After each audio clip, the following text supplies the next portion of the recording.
Are you a business owner who's looking at all these cybersecurity incidents and wondering, well, how do I even protect my company from this? Or maybe you have a client that wants to come on board, but they're a little hesitant because they're not sure how well you're going to protect their data. I believe that protecting your company and your clients start with having a solid foundation, and that is building a cybersecurity program. In this video, I'm going to be discussing one of the most essential parts of building out your cybersecurity program. So let's get into the video.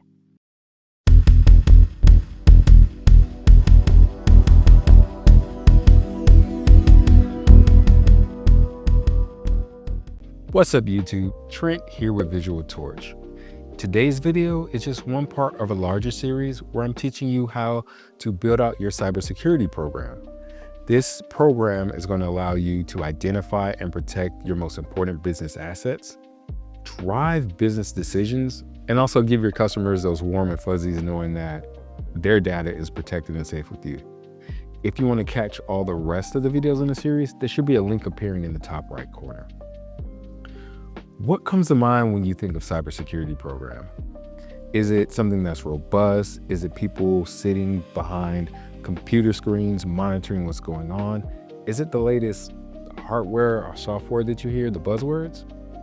Well, that's a great end goal that you want to get to, but first we need a foundation or structure that's going to be in place. Think of it like a house. Before you go and build out your house, the structure and the framework has to be put in place before your house can go. So the same with your cybersecurity program. You're going to need what's called a cybersecurity framework, which is going to help drive and support your program.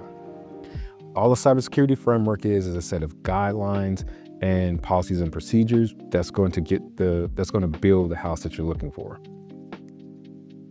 Now, before you go out and run and go look at different cybersecurity frameworks to put in place, I want to let you know that not all of them are created equal. You're going to want to find one that's going to align with your business's needs. And how you do that is you want to consider your business's objectives as well as your risk appetite.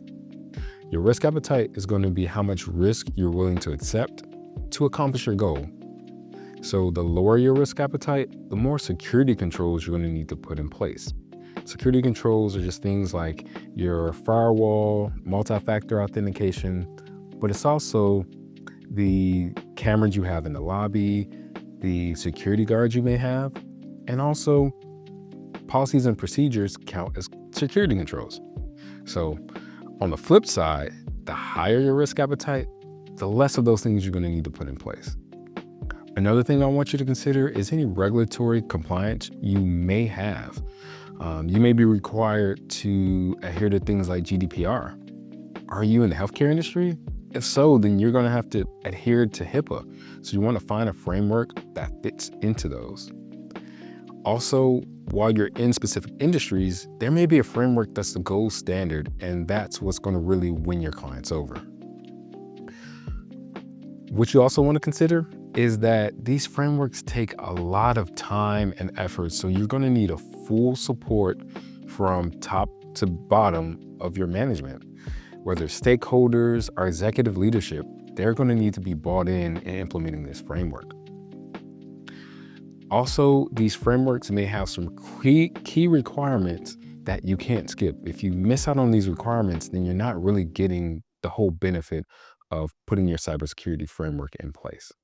Now that I've given you some things to consider when choosing your cybersecurity framework, I also want to go over some of the most widely used ones. If you're in the United States, then the most widely used framework is going to be the National Institute of Standards and Technology's cybersecurity framework, also known as NIST. NIST was originally created to protect our nation's most critical assets, but it was recently expanded to be able to be used by any industry.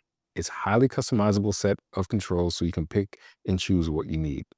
If you're looking for something that's more on the global scale, then you're going to want to look at the ISO 27001 framework. It's robust as well. It's accepted across many nations. And the cool thing is, if you put it in place, you can have it tested by a security assessor, and they can actually certify your company as ISO 27001 certified. Now, remember we were talking about the industries and the regulatory compliance you may have? Well, there are industry-specific frameworks. If you're in the healthcare industry, then of course you have to adhere to HIPAA, but they have their own framework called High Trust. If you have a business that is accepting, storing, transmitting, or processing credit card information, then the payment card industry has their own PCI DSS, and you have to adhere to those. Now, the cool thing about these frameworks is if you start realizing you're overlapping in areas, you can actually mix and match and pull things that you need to cover and protect your program. We've done that before. I remember working at a place where we did have NIST in place, but we also had to get PCI and DSS in place.